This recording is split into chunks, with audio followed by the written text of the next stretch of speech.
Welcome back to the Archive Network. Aurelius here, with Malik, curators of the Civilization Archive. We left the Byzantine Empire last time at the 1,000-year story of Byzantium nears its end. Today we pick up where we left off. The sun sinks behind Constantinople's battered defenses, casting long shadows that stretch over a city in turmoil. Merchants' cries fade into the distance, swallowed by the ominous rumble of siege engines at work. We witness the twilight of an empire, its heart now beating weakly, but still defiantly. The streets, once vibrant with life, grow quiet as uncertainty blankets the air. History shows us that even in decline, empires cling to their legacies, fighting until the very end. Yes, it's not just shadows that haunt the city. The late 11th century finds the Byzantine Empire struggling against the Seljuk Turks.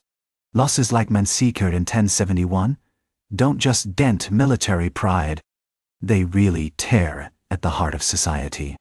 Landowners, fearing for their safety, pack up and flee, leaving their lands behind. Meanwhile, the peasants, who once worked those fields, are suddenly abandoned.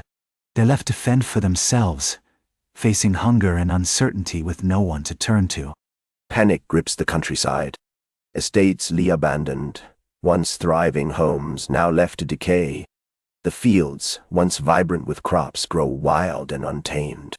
What was a patchwork of life has devolved into a haunting desolation. Our treasury is in freefall, coins clipped and debased, losing value by the day. We watch as the ambitions of the powerful lead us to this ruin. History has a way of repeating itself, doesn't it? But let's not forget who suffers most. This isn't just an economic collapse. It's a deep humanitarian crisis. The peasants fleeing aren't simply numbers on a ledger. Their lives are uprooted, their hopes dashed, and their stories erased. Families are torn apart, and children are left without a future. Each one of them carries a burden of loss that we can't ignore. The human cost of this decline is staggering, and it demands our attention and empathy. Inside Constantinople, the mood shifts from anxious to bleak. Factional disputes emerge with generals and governors scrambling for power. The imperial court, once a symbol of strength, has become a shadow of its former self. Ambition and betrayal fester in every corner. We witness the empire splintering into competing factions, each driven by their own agendas.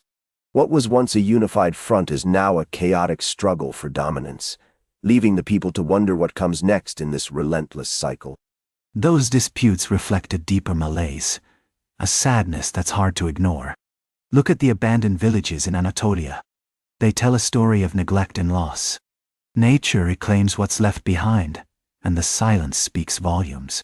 The vibrant life that once thrived here has given way to decay and ruin. It's not just an empire in decline. It's a culture at risk of vanishing, taking with it the stories and traditions of countless families. When Constantinople is recaptured in 1261, it's a hollow victory. The city is a ghost of its former self, with districts lying in ruin, scarred by years of conflict. Markets that once rang with laughter now stand eerily silent. Life has been reduced to a grim struggle for existence, as the walls are patched with whatever scraps remain. We see this time and again in history. Empires crumble, and their once thriving capitals become mere shadows, echoing the past they can never reclaim. And yet, it's not just about survival. The spirit of the city lingers, even in ruins. You can see it in the repairs, made with broken stone and shattered statues. They tell a story of resilience. But it's tough out there. Resources are drained. The Ottoman Serbs and Bulgarians are tightening their grip. It's like a pressure cooker, and the people feel it. Families are struggling, and every corner echoes with the weight of their challenges. The 14th century deepens the wounds of the empire, and we see the consequences unfold.